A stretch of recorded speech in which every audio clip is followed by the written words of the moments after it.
Welcome to the Real Estate Espresso Podcast, your morning shot of what's new in the world of real estate investing. I'm your host, Victor Minash. On today's show, we're talking about the reversal of a 2-decade-long trend in a matter of weeks. The question is, will this trend really reverse? Perhaps it's a short-term reversal, only to be followed by a continuation of the original trend. The trend that we're talking about is urban intensification. Most major cities stopped developing in the downtown core back in the 1960s. The suburbs began to sprawl and sprawl and sprawl. Farmland was gobbled up and replaced by highly manicured streets with a single tree planted in front of each house. It would take another decade before the tree would look like a tree. That's how you could tell the age of a neighborhood without looking at the houses. You only needed to look at the maturity of the trees. The white two-story houses of the 1950s and 60s were replaced by more elaborate designs in the 70s and 80s. The new homes paid tribute to the two-income, two-car desires of most households. The lots got narrower and the houses got taller. Between the suburbs and the downtown core, most cities had a band of real estate that was neglected for nearly 30 years. These homes were built in the 1920s through the 1940s. It wasn't trendy to remodel a historic home yet. They were just old and out of style.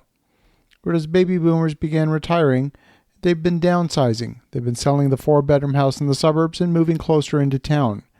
They might be moving into a new condo or perhaps into a new semi-detached house with a small rear yard and modern amenities like a roof deck. That band between the downtown core and the suburbs now has become really trendy with new construction townhouses. These boomer buyers don't want to mow the lawn and they don't want to shovel the snow. The millennial buyers don't seem to want the large houses in the suburbs either, and it looked like the suburban home was destined to become a dinosaur as tastes have changed. So fast forward to 2020. We have a global pandemic on our hands, people are working from home and need more space for a home office. All of a sudden, that 4-bedroom house that looked too large is now the perfect house for 2 bedrooms and 2 offices where 2 people can be on a video conference call simultaneously without disturbing each other. The lockdown situation meant there were very few new houses listed for sale during the traditional spring market. April's inventory of houses for sale was the lowest on record, and we've seen a wave of new listings poised to hit the market in June. Perhaps this will be the traditional spring market, just delayed by a couple of months. Well, for now, the inventory remains low, and we're still seeing bidding wars in a number of markets. Major home builders have seen a new wave of contracts since the middle of May, and despite the major job losses, there are some sectors of the economy that seem to be booming, and new home construction is setting up to be one of them.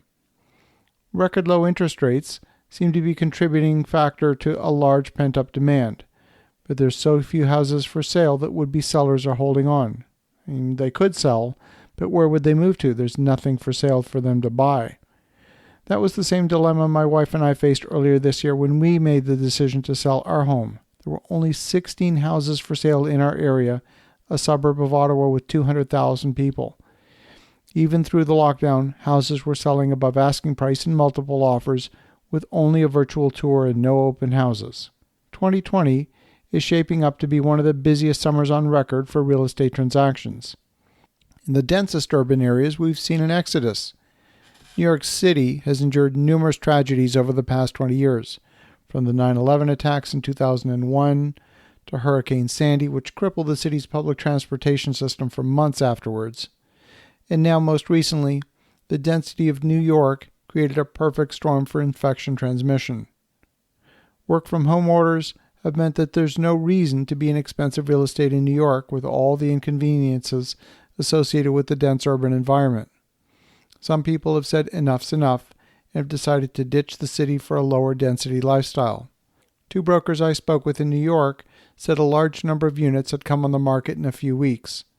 And prior to the outbreak, there was already a glut of new units on the market, representing an average of 6 years of inventory in 3 of New York's boroughs.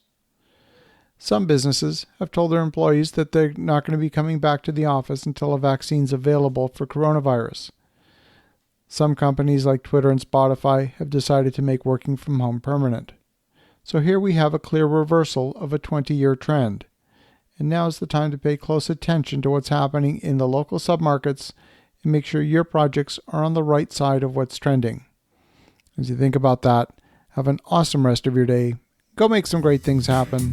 I'll talk to you again tomorrow.